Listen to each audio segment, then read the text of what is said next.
cứu ra ngoài cứu phòng đi. lấy kìa vãi tao Cứu cứu phòng kìa, đi ra ngoài đi. Đúng rồi, xuống đây bắn lại đi.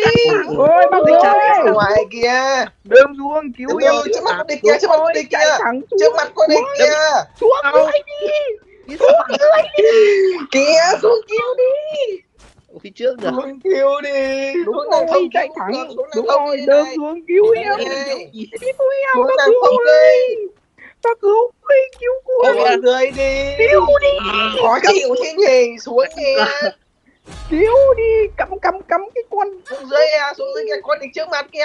Có keo với đúng tay rồi trái đi kìa, đâu kìa kìa, cứu có đi keo không kìa. có đi đâu chạy xuống Cứu đi.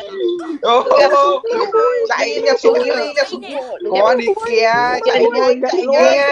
chạy Xuống đi cứu kìa, dẹp đi xuống cứu đi. đúng rồi chạy